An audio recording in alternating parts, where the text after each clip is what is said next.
Bajo la Lupa, la primera clínica periodística pro fomento de virtudes ciudadanas. Necesitamos información que conduzca al compromiso por el bien. El tiempo de la confrontación ya quedó atrás, ahora tenemos un tiempo de reencuentro. Los principios valen por sí y no por su condicionamiento. El periodismo acude de manera permanente a obtener la mejor, la más verificada información para poder transmitirse a la ciudadanía. Aquí se diagnostican aquellos temas que nos preocupan como sociedad, mirándolos bajo la lupa ciudadana, informando, formando y socializando huellas de hombres y mujeres que construyen país, con reflexión ciudadana crítica, pero propositiva. Bajo la Lupa, con la conducción de Javier Guerrero, aquí y ahora. Bienvenidos. Cuando el reloj marca las 7 en punto en el territorio nacional y 6 en punto en las Islas Galápagos, gracias a ustedes que desde su trabajo, su hogar o rumbo a su destino en su vehículo sintoniza Radio Águila 1050 AM Internacional, que en este 2019 cumple 55 años de vida institucional, siendo los mejores en informar, en transmitir la información más destacada del Ecuador y del mundo. Soy Javier Guerrero, esta es la Clínica Periodística Ciudadana Bajo la Lupa y sin más que decir, damos paso a la misma. Hoy en la Clínica Periodística Ciudadana Bajo la Lupa, el tratamiento del tema que tanto interés despierta en la sociedad es la elección del Consejo de Participación Ciudadana y Control Social Definitivo. Dolor de cabeza, estamos 7 y 1, 6 y 1 en las Islas Galápagos. Hoy 3 pacientes de la clínica, de los cuales dos ya están aquí con nosotros en la mesa de trabajo, y agradezco a todos ustedes muy especialmente por su puntualidad.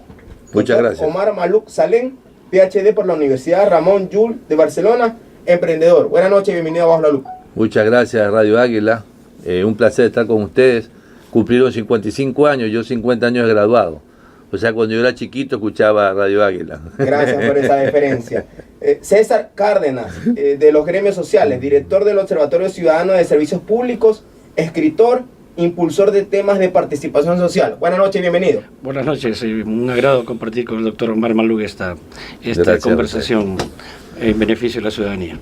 @Bajo la Lupa S, Twitter, Instagram, YouTube, vía Facebook Live, en este momento en vivo, Radio Águila 1050 AM, y en diferido el día domingo por @Bajo la Lupa S en YouTube, esta entrevista en HD. Sin más que decir al tema, don Omar Maluk, bueno, ¿un dolor de cabeza el Consejo de Participación Ciudadana definitivo?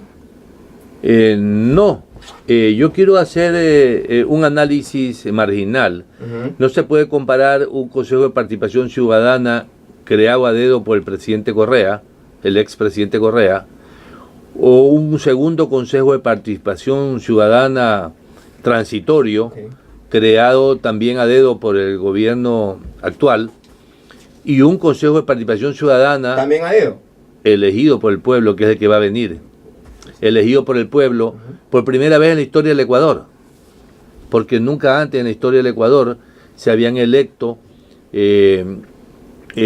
candidatos independientes que se les ha verificado su independencia, porque han pasado por un proceso de selección, y que habiéndose verificado su independencia por primera vez en la historia del Ecuador, van a haber 7 personas en un Consejo de Participación Ciudadana definitivo que van a estar luchando contra la corrupción, nombrando las autoridades de control, nombrando el fiscal general del Estado, haciendo los concursos pertinentes para las Cortes de Justicia, etcétera.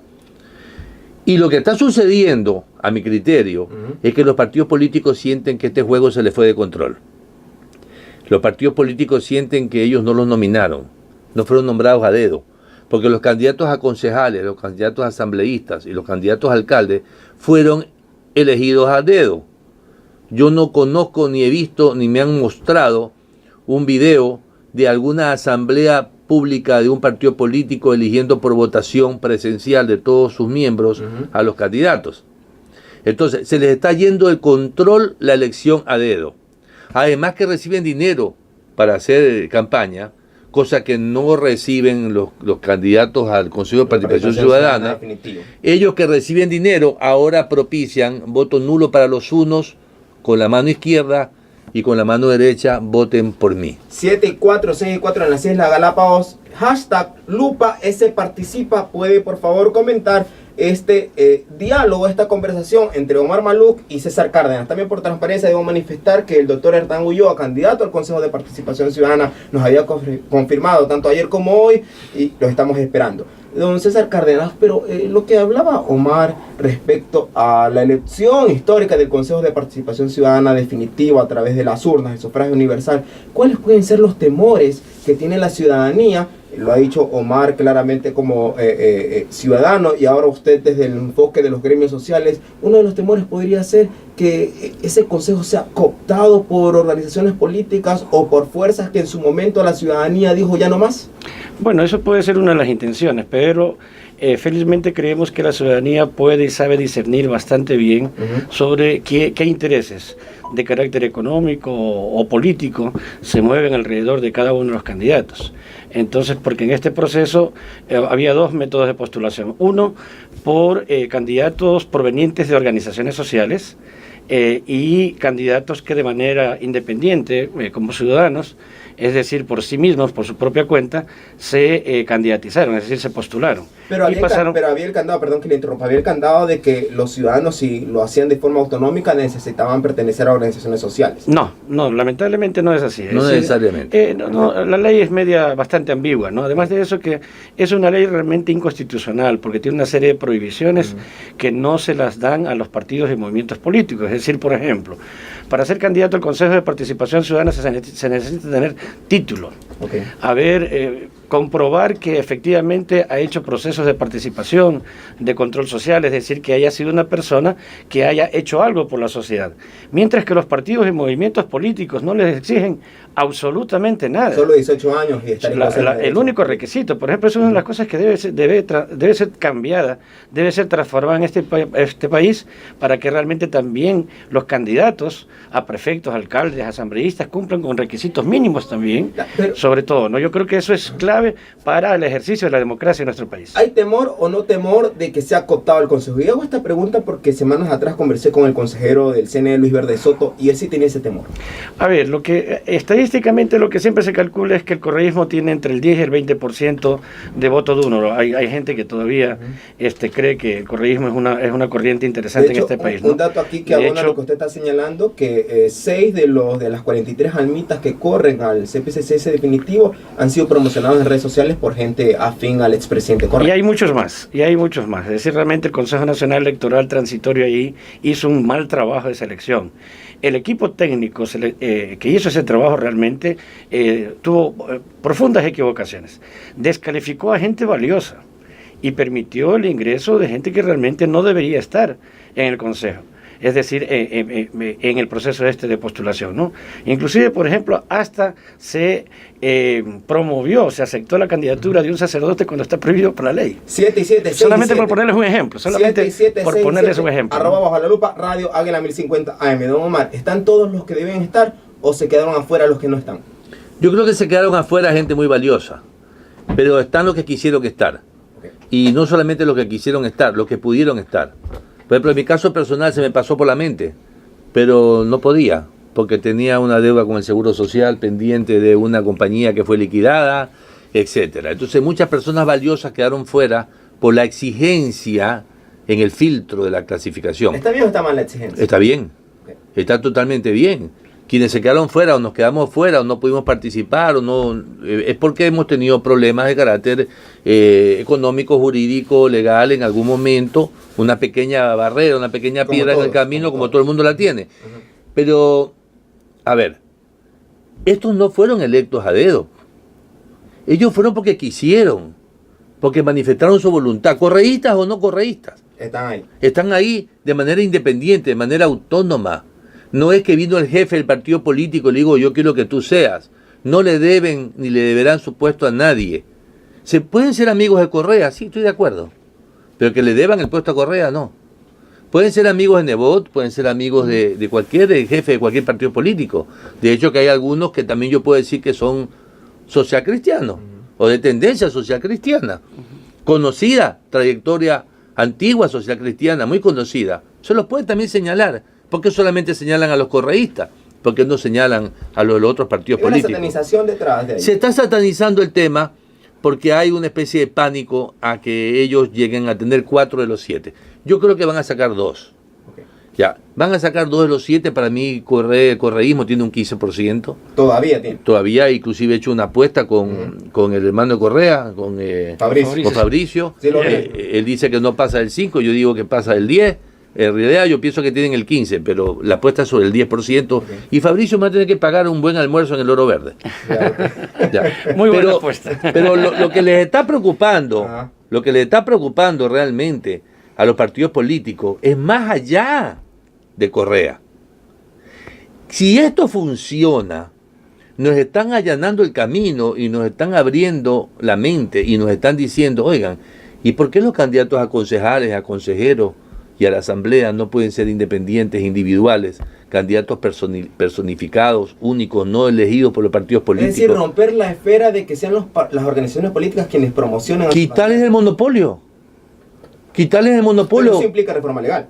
Obviamente, pero habría que ir para allá, porque ya se le permitió a los independientes formar parte de las elecciones, pero luego se los limitó.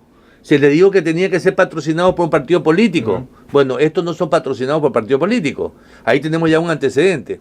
Segundo, se dijo que ya el voto entre listas o individual ya no corría, que igual era el voto en el orden de la lista. O sea que ya si un independiente está quinto y es el más votado, igual gana el que está primero. Han ido nuevamente arreglando las cosas a su favor. Este país está secuestrado por los partidos políticos. Y yo creo que el grave problema que ellos tienen en este momento es piensan que se les está yendo de la mano el poder. 7 y 12, 6 y 12 en las Islas Galápagos. Pero antes de ir ya profundizando un poco, y prácticamente las dos posturas que existen, tanto en redes sociales como en los medios de comunicación, desde analistas, juristas, incluso ciudadanos, por un lado el voto responsable, y por otro lado el voto nulo. Así pero es. Antes de profundizar en eso, quiero a los dos, a César y a Omar, consultarles, pero ¿a qué se están enfrentando las 43 almitas que van al Consejo Definitivo? Más allá de lo que ocurra, 7 van a llegar, definitivamente. ¿A qué se enfrentan respecto a si hay que enmendar o no los errores del Consejo de Participación Ciudadana y Control Social? Y viene otra pregunta, ¿es posible que ellos puedan revisar las acciones del Consejo? César y Omar.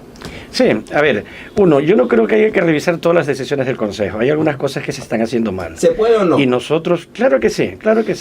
Y nosotros creemos, por ejemplo, que hay algunas cosas que se están haciendo mal porque son cosas importantes para el país. Por ejemplo, el concurso para el Defensor del Pueblo. Esa autoridad es una de las más valiosas que tiene este país porque defiende de oficio a quienes no pueden defenderse, es decir, previenen y ayudan a luchar contra el irrespeto a los derechos humanos. Esa autoridad es clave, independientemente de que las otras también sean importantes. Okay. Pero para las organizaciones sociales, la Defensoría del Pueblo es una herramienta poderosa para poder enfrentar realmente los poderes corporativos en este país. Eso hay que reconocerlo. Eso es interesante. Por ejemplo, nosotros hace tiempo, yo soy el secretario de la Veeduría que vigila el cumplimiento del mandato popular y lo hemos dicho varias veces al Consejo de Participación que detenga algunos concursos porque realmente no están bien. El del Defensor del Pueblo es uno. Por ejemplo, se descalificó a personas que teniendo los méritos necesarios, estando dentro de sus expedientes, no quisieron que pasen. Por ejemplo, una profesional ex jueza le dijeron que no tiene título de tercer nivel, cuando todo el mundo sabe que para ser juez se necesita tener título. Claro. Otra persona, por ejemplo, que trabajó en la Defensoría del Pueblo cerca de 10 años, dijeron que no tiene experiencia en derechos humanos. Es decir, las excluyen, por gusto. Es decir, buscando pretextos que realmente no deben ser. Y el tema del concurso fiscal también, es decir, esas calificaciones, realmente, las calificaciones que han sacado nuestras próximas autoridades ni siquiera les servirían para ingresar a la universidad. Eso es lamentable. Omar. Los miembros del Consejo de Participación Ciudadana transitorio, de control social y participación transitorio, pueden pasar a la historia como unos grandes patriotas o como unos grandes idiotas. Como unos grandes patriotas si en este momento suspenden la elección de fiscal y defensor del pueblo. Aunque ya lo dijo ayer el propio presidente Trujillo, que ellos no pueden dejar de elegir la autoridad porque ese fue el mandato del 14 de febrero y que por otro caso ellos exhortaban a la judicatura y a la fiscalía que sean ellos quienes lo paren. ¿Y quién está detrás de eso entonces? Porque ¿cuál es el interés del señor Trujillo? Porque ya la elección es en marzo. Entonces, si a mí me dicen que viene carnaval y luego vienen las elecciones, ¿cuál es el interés del señor Trujillo y de los miembros del Consejo de Participación Ciudadana Transitorio en apresurar esto?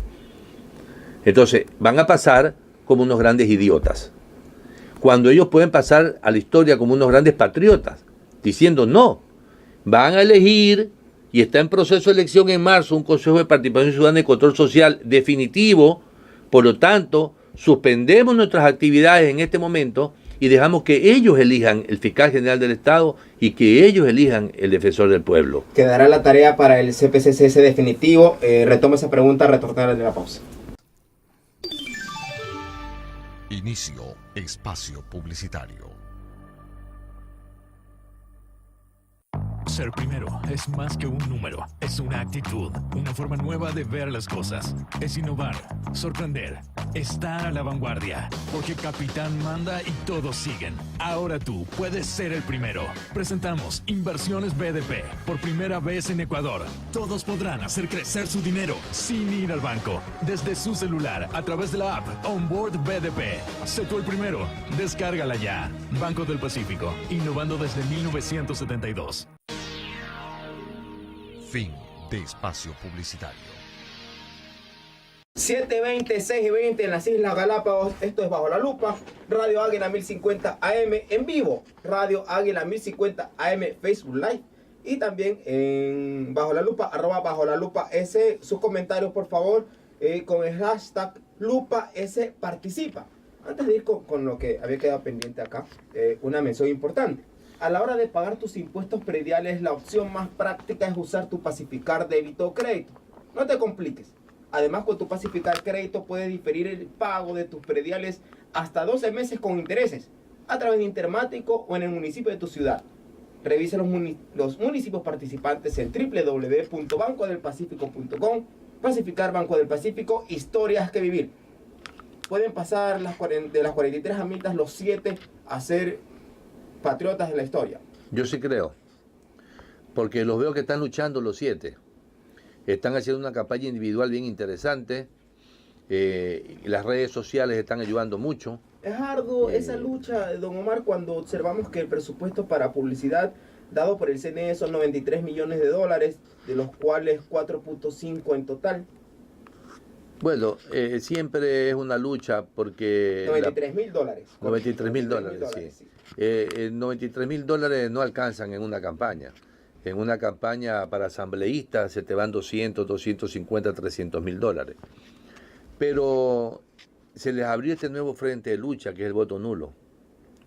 Esta tendencia del voto nulo, viniendo la propuesta de un líder político de la costa, afecta a los candidatos de la costa.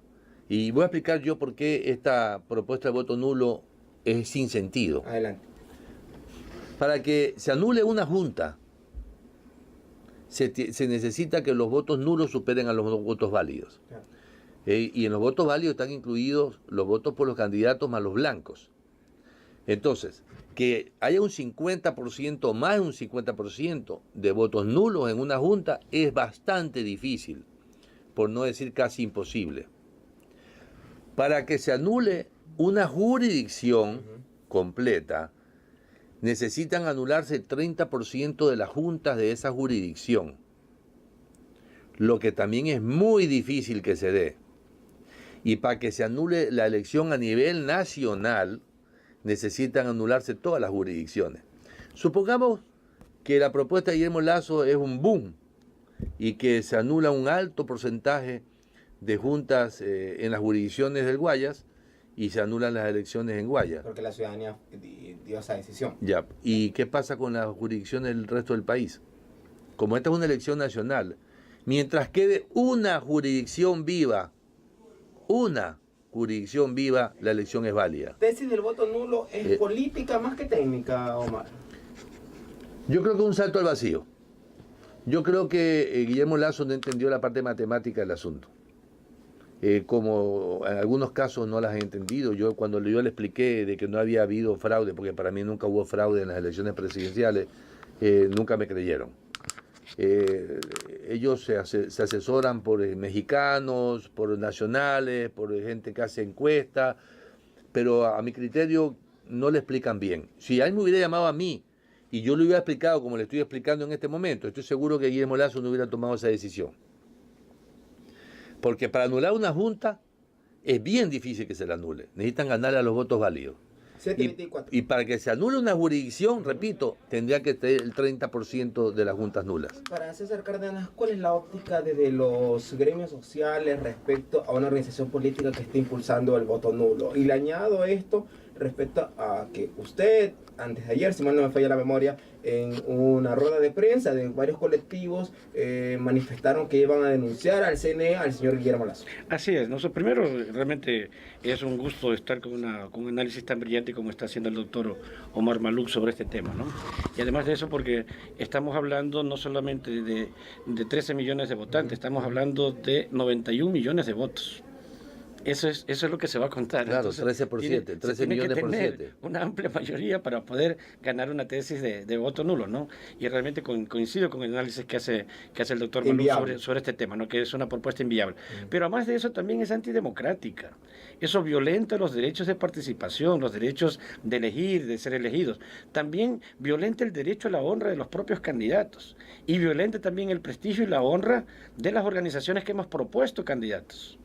Es decir, es un boomerang que le va a saltar en la cara al señor Guillermo Lasso, porque nosotros sí estamos estudiando legalmente con todos los argumentos y todo el análisis legal que permita hacer una buena denuncia, no solamente ante el Consejo Nacional Electoral, sino ante el Tribunal Contencioso Electoral, y si es posible, estamos viendo también una demanda de carácter civil ante las autoridades respectivas, en este caso la función judicial, porque realmente no se puede promover este tipo de actitudes sobre supuestos no consentidos, sobre supuestos no admitidos. Es decir, los políticos tienen que aprender también a ser responsables con lo que dicen, pero también con lo que hacen. Y en esto el señor Guillermo Lasso ha sido completamente irresponsable. Pero, a ver, vean, para Omar, si realmente la propuesta del voto nulo es inviable, ¿por qué entonces se la promociona? A mí me da mucha pena lo que ha hecho Guillermo Lasso. Yo fui su asesor, participé con él, estuve en compromiso con Ecuador. Yo soy fundador de Creo, no militante, fundador. Y fui fundador de Compromiso Ecuador. ¿Sí se lo reconocen? No me reconocen. Muchas cosas que fundé no me las reconocen, como por ejemplo la Escuela de Posgrado de Invitación de Empresas, la ESPOL, yo la fundé y no me la reconocen. Pero uno no hace las cosas para que se las reconozcan. A mí me da pena porque la Constitución manda a elegir el Consejo de Participación Ciudadana. No dice elegir o no elegir, dice hay que elegir. No se puede proponer, anulen esto, pero para la otra candidatura voten por la 21. Eso me parece que es incorrecto desde el punto de vista ético. O sea, yo creo que está reñido ahí Guillermo con la ética y tiene que revisar su postura. Mucho más válida es la posición de Jaime Nebot en este caso, a quien yo critico mucho. Pero en este caso debo reconocer que Jaime Nebot dice, no me gusta este organismo, pero hay que votar porque esa es la democracia. Y ese no gusta implica para Omar en el mediano y largo plazo mirar qué ocurre con ese organismo, una eliminación eventual, reformarlo respecto a sus competencias. ¿Qué implica ese no me gusta de Jaime Nebot? Yo creo que hay un acuerdo en la derecha ecuatoriana en general de eliminar ese organismo, porque ese organismo por naturaleza es de izquierda, porque en el momento que participan los movimientos sociales que están en capacidad de proponer gente que venga de los movimientos sociales, que son normalmente de centro-izquierda, entonces convierte al organismo en un organismo de izquierda. Segundo, quienes se lanzan a una candidatura como esta no son los de derecha, pues no son los empresarios. Los empresarios están metidos en sus empresas, están metidos en sus negocios, están haciendo dinero. Quienes se lanzan los que se lanzan a candidaturas como esta son las intelectuales. Son los que tienen desafíos personales, son los que tienen una necesidad de logro. Es legítimo, ¿no? Es legítimo. Yo, por ejemplo, hago cosas por necesidad de logro. En estos momentos estoy haciendo unas investigaciones sobre perfiles de personalidad y ya estoy jubilado y lo hago por logro, porque tengo la necesidad de logro. Yo estoy aquí por necesidad de logro, porque yo necesito que me reconozca la sociedad mi participación en este proceso y no soy candidato a nada. Ni tengo una radio, ni nada, por necesidad de logro. Normalmente la necesidad de logro es más de los intelectuales que de los empresarios. Entonces, un organismo como este, un organismo social, porque eso es un organismo político y social, que nace en las bases sociales, va a ser siempre un organismo de izquierda y a las derechas le va a molestar. Para César Cárdenas, y también le hago la pregunta para Omar, en el mediano y largo plazo, ¿dónde debe quedar la atribución de designación de autoridades? ¿En el organismo o se la devolvemos a la asamblea con bastantes cuestionamientos como los que tiene ahora? El tema central es ese, la cereza del pastel es ese, es decir, se quiere retornar a las viejas prácticas de elegir las autoridades de control en este país entre gallos y medianoche. Es decir, como antes se decidía, ¿no? En la asamblea se ponían de acuerdo 2 o 3 jerarcas de los partidos y movimientos políticos y se decidía quién iba a ser fiscal, quién iba a ser presidente de la Corte, quién iba a ser las máximas autoridades de control.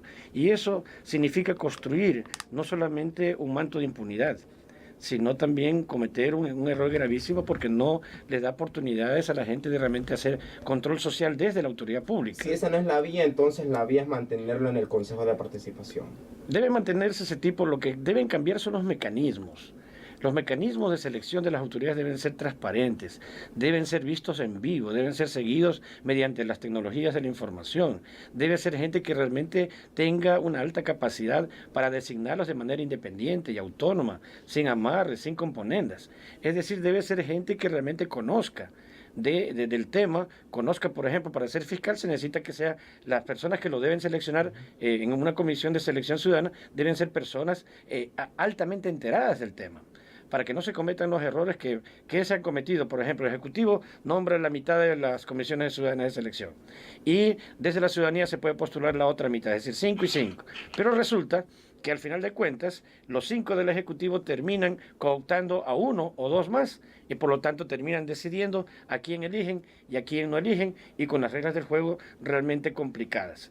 Es decir, las reglas del juego para la selección de las autoridades tienen que ser altamente transparentes y reglas del juego definidas para que todo el mundo conozca. Es como cuando uno va a un partido de fútbol, sabe las reglas del juego y el árbitro sigue las reglas del juego y el árbitro hace que se cumplan las reglas del juego. Eso es lo que hay que hacer, es decir, eso son las formas, los contenidos en los procesos de selección, los que hay que cambiar. Lo que no hay que hacer es, por ejemplo, destruir la institucionalidad, porque eso es ser antidemocrático. Las instituciones son importantes en este país. Destruir puede leerse cuando se escucha alguna postura. Cuando se dice, por ejemplo, voten nulo o tienen que desaparecer, o porque lo ocurrió. El tema no es la institucionalidad, el tema son las personas. Que la Asamblea debería desaparecer por lo que ocurrió en el pasado, porque tantos errores han cometido la Asamblea que debería desaparecer. Pero entonces, Omar, ¿por qué tanto enfrascarse en el Consejo y señalarlo y satanizarlo por lo que ocurrió? Porque ¿Por qué no se sataniza la Asamblea, como usted lo dice? A ver, en este país, para ser candidato a algo, tienes que pertenecer a un movimiento político. Para crear un movimiento político necesitas tener dinero. Recoger la cantidad de firmas que se necesitan es una hazaña. Si el mismo Guillermo Lasso sufrió para recoger las firmas para el partido de él. Y de paso mantenerlo, porque en los sufragios y mantenerlo. Las firmas. Exactamente. Creo, recogió las firmas, el doble de las firmas para que la anulen. Entonces, la anulen la mitad y le quede la diferencia. En este país, el que no tiene dinero no puede formar un partido político. En este país hay 4 o 5 personas que controlan los partidos políticos. Y esas 4 o 5 personas, dejándolo a un lado la Fede Correa, que no está aquí, ¿no? Que también tuvo poder económico para hacerlo. O sea, todos han necesitado poder económico para llegar al poder. Aquí no se gana una elección en este país con menos de 10, 15, 20 millones de dólares en el bolsillo. No se gana. Ellos no quieren perder el poder.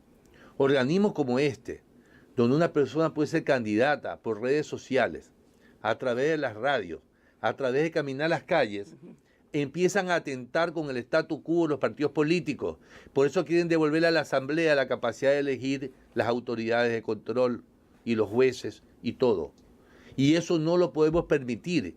Tenemos, por el contrario, que seguir hacia adelante, que en el futuro los concejales, por ejemplo, y consejeros, los concejales de una ciudad Tiene que ser gente que viva en el barrio. Analicemos, yo quisiera que la radio haga un debate. ¿Dónde viven los candidatos a concejales para la ciudad de Guayaquil? 7:33. ¿Viven en San Borondón? Y con eso le pregunto, entonces dejo la pregunta ya. ¿Debería en lo posterior mantenerse la atribución del Consejo de Participación? Regresamos.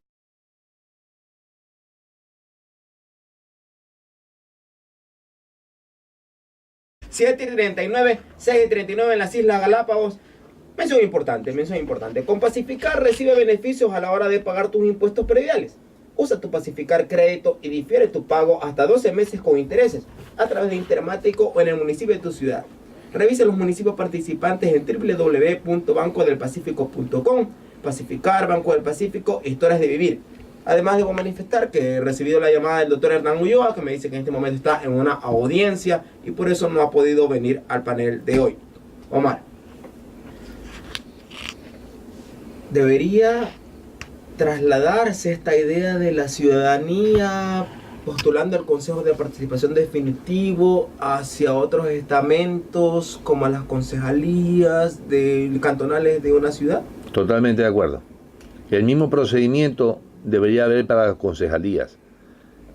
Que la persona conozca el barrio, que la persona se identifique con la zona. Que sea de la zona. Que sea de la zona. Que viva en la zona. Que viva en la zona. Por ejemplo, no puede ser que una persona vaya a hacer campaña al Distrito 2 y viva en San Borondón. ¿No? Cuando a mí mi buen amigo Daniel Medina, que está por Suma 23, me dijo para concejal que me recomienda como eslogan de campaña. Le dije, vota por tu zona, vota por tu zona, le dije yo. ¿Por qué? Porque uno tiene que votar por el que está cerca de uno.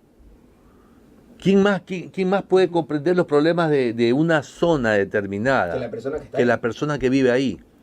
Entonces, tenemos que llegar nosotros a un sistema electoral de concejalías, de asambleístas, de consejeros, de personas que pertenezcan a la zona donde van a hacer las regulaciones, donde van a establecer la norma y donde van a crear desarrollo. Porque pretender ser alcalde de Salinas, por ejemplo, y solamente haber nacido en Salinas y nunca viviste en Salinas, no tiene sentido, no tiene ningún fundamento de que esa persona se identifique realmente con el pueblo de Salinas. Por eso yo admiro mucho a la gente de Santa Elena. Fíjese, yo estuve recientemente dando unas conferencias sobre emprendimiento comunal en Salinas y en Santa Elena, voluntariamente. Y me di cuenta que hay unas listas, que no sé ni de quiénes son, pero vi lista 61, lista 62, lista 63, lista 70 y tanto, listas de la zona, que es algo que ya empezó a aprender en la península de Santa Elena. Nosotros seguimos con el mismo formato de las listas de los partidos políticos tradicionales a nivel nacional. Y más allá de eso no hay lista. Y más allá de eso ya no hay listas. Entonces uno no se identifica.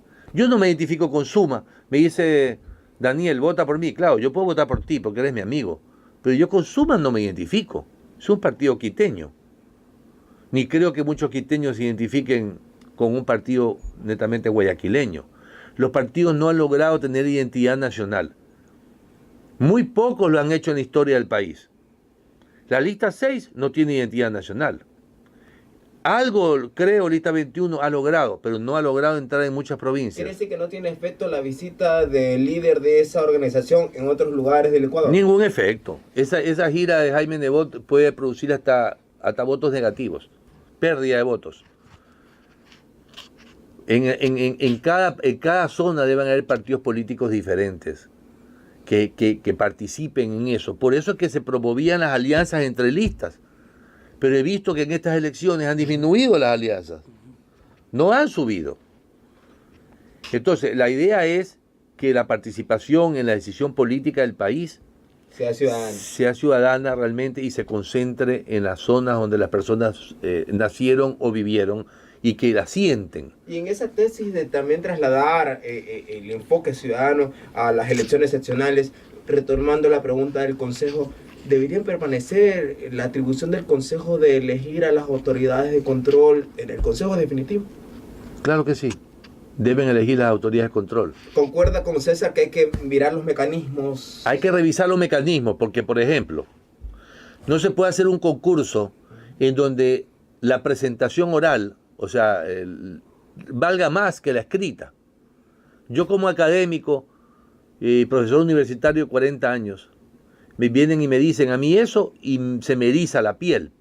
Imaginémonos que yo tengo que aprobar a un alumno poniéndole 60% de la nota por lo que me dice y 40% por lo que me pone en un examen. Y eso no puede ser. La participación oral puede llegar hasta un 20, 30%, pero no puede ser el mayor componente porque hay mucha subjetividad en eso. Entonces, mucha gente puede haber quedado descalificada porque subjetivamente Lo calificaron. lo calificaron. Exactamente. Eso debe revisarse. Tiene que revisarse, No obviamente. debe regresar la atribución a la Asamblea Nacional. No, que lo revise el mismo Consejo y que modifique la norma, pero que busquen asesores, que busquen gente que realmente sepa lo que es medir algo y fiabilizarlo. Los investigadores, en el caso mío que tengo un doctorado en investigación, nosotros todo lo que medimos lo fiabilizamos. Tenemos indicadores de fiabilidad, de confianza. Es entendible porque permea la rigurosidad, ¿no? Aumenta la rigurosidad. Entonces, inclusive cuando calificamos en las universidades, tenemos ahora una cuestión que se llama la rúbrica, donde tú tienes que justificar en una pregunta. Tú no le puedes poner 6 sobre 10, Claro. por ponerle 6 sobre 10 porque se me ocurrió. Tú tienes que justificar exactamente el 6, específicamente con tu rúbrica.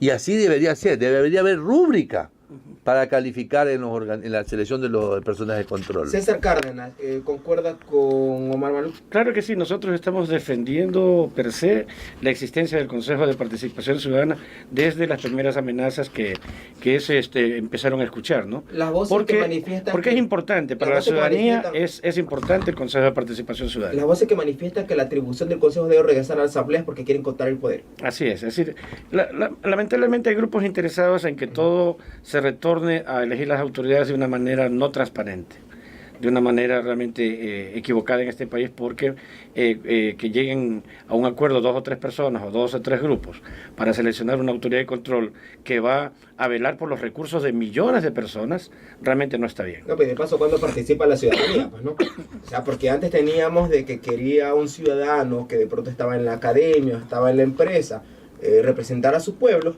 y resulta que no podía porque tenía que ser parte de un partido político. Ahora, con la tesis de César y de Omar respecto a que el Consejo puede designar autoridades partiendo del hecho de que sean ciudadanas, sí podría. Obviamente. Incluso, yo pongo un ejemplo nomás. Los casos de corrupción de la Asamblea, el tema de los diezmos, el Consejo de Participación Ciudadana Transitorio, ¿qué hizo? Cuando una de sus obligaciones más importantes es la lucha contra la corrupción. Investigar hechos de corrupción. ¿Investigaron en la Asamblea? ¿No? ¿Fue el señor Trujillo de la Asamblea? ¿Investigó? ¿Realmente han investigado todos los asambleístas si realmente todos han tenido problemas de diezmos? Le quedó debiendo ahí el Consejo de Transitorio. Obviamente, porque me quedó debiendo. En muchas cosas ha cumplido y en muchas cosas está debiendo. Pero si este Consejo de Participación Ciudadana Transitorio elige fiscal general del Estado y elige defensor del pueblo, para mí se gradúan de idiotas. Para César Cárdenas, el transitorio quedó debiendo en participación ciudadana en la estimulación. Sí, lamentablemente se han concentrado solamente y únicamente a elegir las autoridades de control cuando realmente, de manera definitiva, cuando eso no fue el mandato popular. Ellos debieron haber tomado una decisión de elegir unas autoridades transitorias, es decir, comisiones de carácter transitorias o autoridades transitorias que permitan justamente que una vez que se posesione el nuevo Consejo de Participación mediante el voto popular, puedan desarrollar los procesos de selección de las autoridades definitivas, porque eso es lo que requiere el país. El país requiere que haya transparencia, pero sobre todo también que haya una lucha frontal contra la corrupción.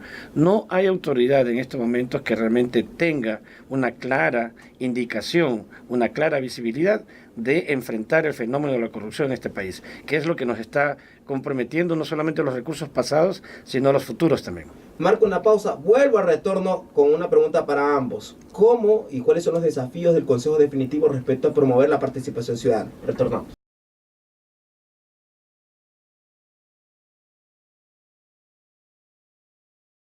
7:54, 6:54 en las Islas Galápagos. Previamente, gracias al doctor Omar Maluk por estar aquí. Gracias a don César Cárdenas por permitir que la ciudadanía tenga esa perspectiva, sobre todo ciudadana, de un tema tan importante como el Consejo de Participación Definitivo.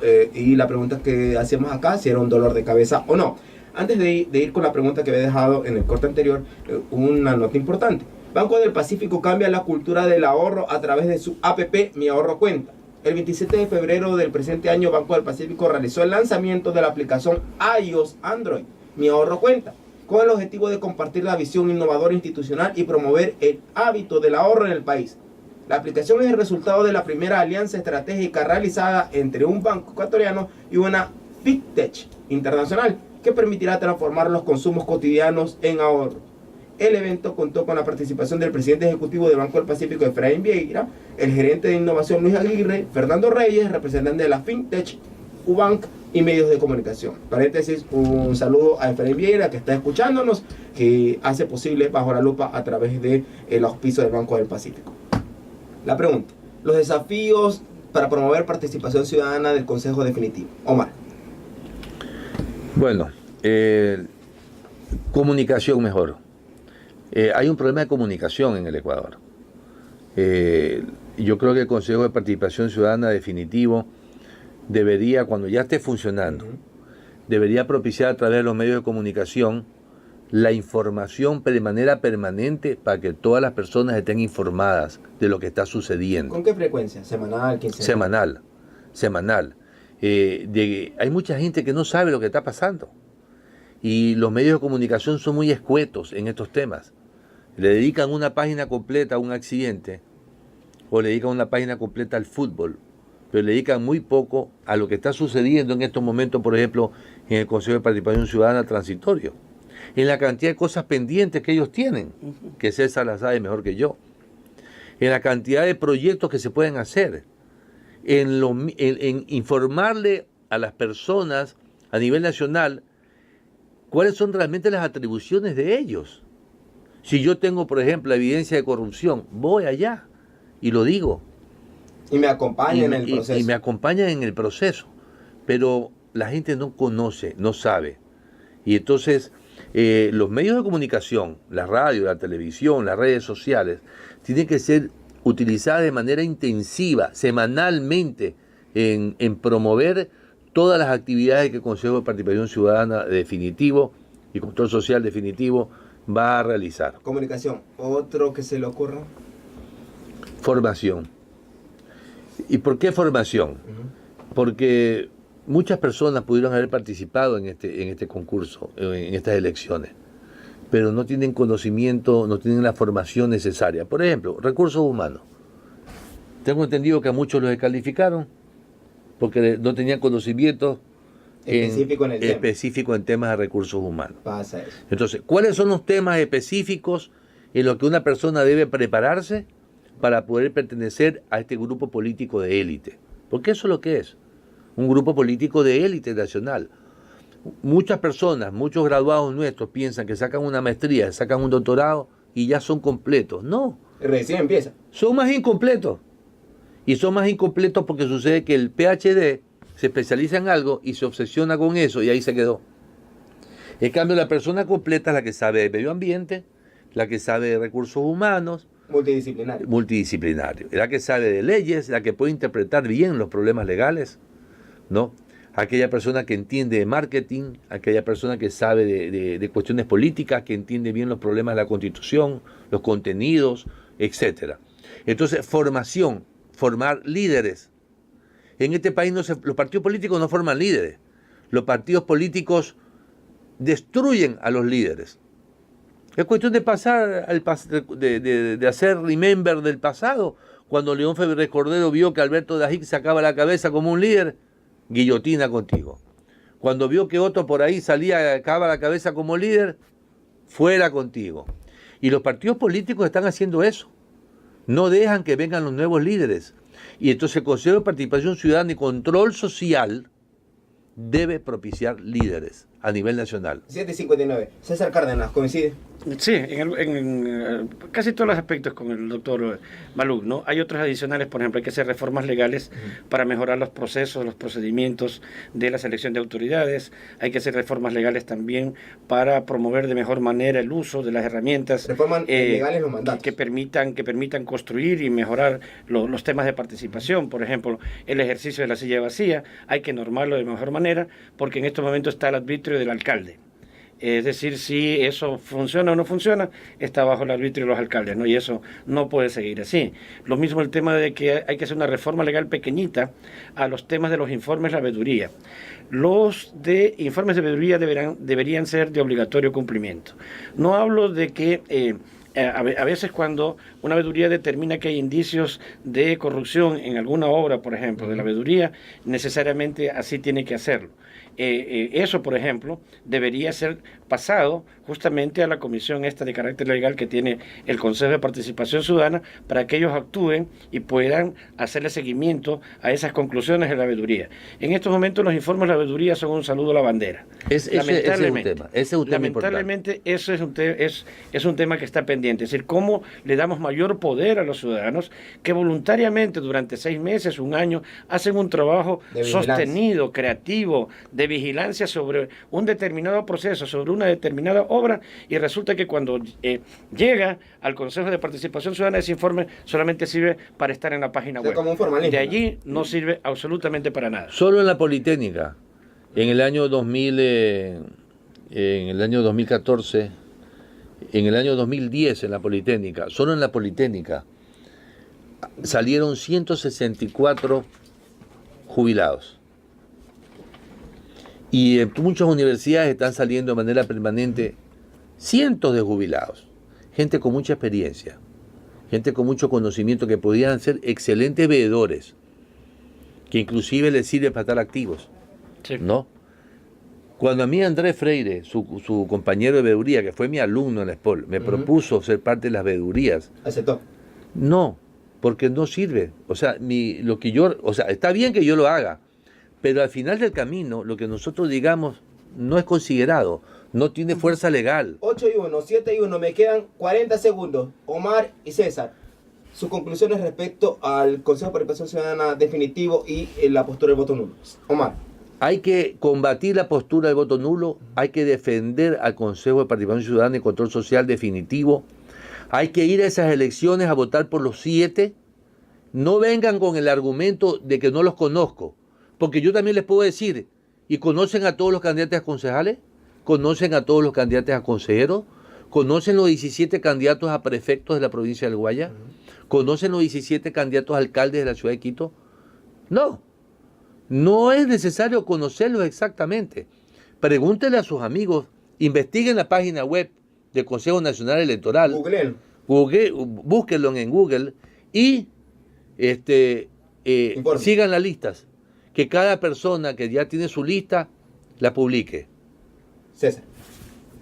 La tarea fundamental del pueblo ecuatoriano es investigar también. Creemos que es sumamente importante que la gente investigue, que la gente obtenga información sobre los candidatos al Consejo de Participación Ciudadana para que pueda elegir de mejor manera y pueda elegir a los mejores hombres y mujeres, no importa cuál sea su tendencia de carácter político. Creemos que eso es importante. Y además de eso, después de la elección hay que sostener, hay que integrar una veeduría permanente de seguimiento y de vigilancia a las actuaciones desde el Consejo, que nosotros desde el Observatorio la vamos a proponer. Apenas sean electas, apenas sean posesionados, vamos a instalar una veeduría o un observatorio al mismo Consejo de Participación Ciudadana para que no se desvíen también. Porque puede ser que nosotros estamos en contra del voto nulo. Pensamos que la gente tiene que elegir a los 7 consejeros y consejeras. Gracias, César Cárdenas. Gracias, doctor Omar Maluk, por haber asistido a la clínica periodística Ciudadana Bajo la Lupa. Me tengo que ir. Gracias, estimada audiencia. Dios les bendiga. Hasta la vuelta.